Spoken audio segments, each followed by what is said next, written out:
दुनिया की सबसे ऊंची बिल्डिंग बुर्ज खलीफा, जिसे बनाने के लिए 14 अरब रुपए खर्च हुए। इलॉन मस्क की नेटवर्क का अंदाजा आप इसी बात से लगा सकते हो कि इलॉन मस्क ऐसी 115 बिल्डिंग एक झटके में खरीद सकता है। वर्ल्ड के सबसे हाईली सक्सेसफुल में जो टॉप पर आते हैं वो है इलॉन मस्क। सब लोगों को ये तो पता है कि इलॉन मस्क सक्सेसफुल है, उनकी थिंकिंग है वो अलग है, पर कुछ ही लोगों को पता है कि इलॉन मस्क इतने सक्सेसफुल क्यों है। तो आज की इस वीडियो में हम इलॉन मस्क की सक्सेसफुल होने की सीक्रेट्स के बारे में बात करने वाले हैं, जो उन्हें बाकी लोगों से अलग बनाते हैं। पहला है हाईली कॉम्पिटिटिव। इलॉन मस्क इतने ज़्यादा कॉम्पिटिटिव है कि वो अपना कंपटीशन किसी के साथ करना ही नहीं चाहते। वो अपने हार्डवर्क से अपने कंपटीशन से आगे बढ़ना चाहते हैं। एक बार एश लीवंस ने अपने बुक में इलॉन मस्क के Tesla, SpaceX and the quest for the fantastic future, इस बुक के ऑथर ने इलॉन मस्क की फर्स्ट वाइफ जस्टिन विल्सन का जब इंटरव्यू लिया, तब उन्होंने ये कहा कि जब वो और इलॉन कॉलेज में थे तब जस्टिन के 97 ग्रेड आए थे और इलॉन मस्क के 98। तो इलॉन मस्क को वहां पर भी कंपटीशन लगा, जबकि वो कंपटीशन से आगे निकल चुके थे। फिर भी उन्होंने टीचर से कन्विंस किया कि प्लीज मेरी रीचेकिंग करो, शायद मेरे 100 मार्क्स बने। अपने आप पर इतना ज्यादा भरोसा अगर हो तो यही कंपटीशन आपको एक ना एक दिन सक्सेसफुल बना ही देगी।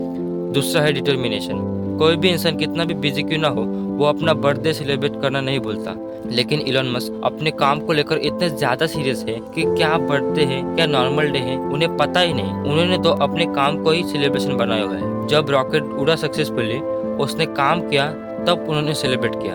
फिर बात आती है शॉर्ट टर्म डेडलाइन की।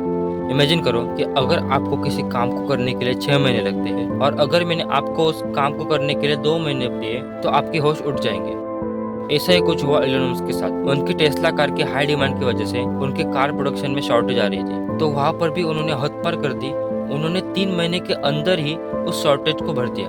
2018 के जून, जुलाई, अगस्त, इन 3 महीनों के अंदर ही उन्होंने 50,000 कार का प्रोडक्शन कर दिया, जो कुछ तरह से इम्पॉसिबल है कुछ लोगों के लिए। फिर बात आती है सेल्फ एजुकेशन के बारे में। क्या आपको पता है कि टेस्ला अपने एम्प्लॉयज को बिना डिग्री के काम पर रख देता है, अगर वो उस काबिल हो तो।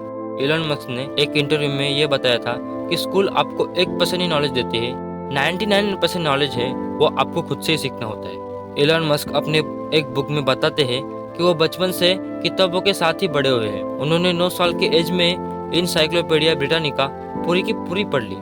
जो उन्होंने रॉकेट बनाए उस रॉकेट साइंस को भी किताबों से पढ़ पढ़ कर सीख लिया, जिसे हम कहते हैं कि रॉकेट साइंस सीखना कोई आसान काम नहीं है। यू कैंट का मतलब उन्हें पता ही नहीं। कुछ इंटरव्यू में उन्होंने ऐसा बिहेव किया कि जैसे उन्हें पता ही नहीं कि यू कैंट ऐसा शब्द एग्जिस्ट ही नहीं करता। लोगों ने बोला कि ऑनलाइन बैंकिंग नहीं हो सकती, तो उन्होंने पेपाल बनाया।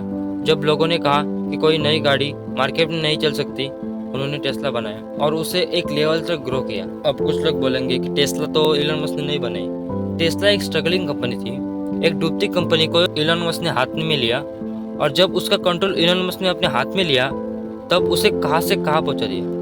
तो जब लोगों ने कहा कि कोई कार कंपनी नहीं चल सकती, इलॉन मस्क ने टेस्ला बनाई। जब लोगों ने कहा स्पेस में रॉकेट लॉन्च करने की कंपनी नहीं बन सकती, वो सिर्फ गवर्नमेंट के बस की बात है, तो उन्होंने स्पेसएक्स बना दी। इन एग्जाम्पल से जानकर ऐसा लगता है कि इस बंदे को सच में यू कैंट का मतलब नहीं पता। इलॉन मस्क कहते हैं कि बिना रिजल्ट की परवाह के इंसान को अपने काम में 100% देना चाहिए। आपको सफल बनने के लिए कुछ ज्यादा नहीं करना है, जो आप कर रहे हो उसे 100% एफिशिएंसी के साथ करना है। चलो आज के लिए बस इतना ही। मिलता हूँ किसी नेक्स्ट वीडियो में किसी नए टॉपिक के साथ। तब तक के लिए जय हिंद, वंदे मातरम।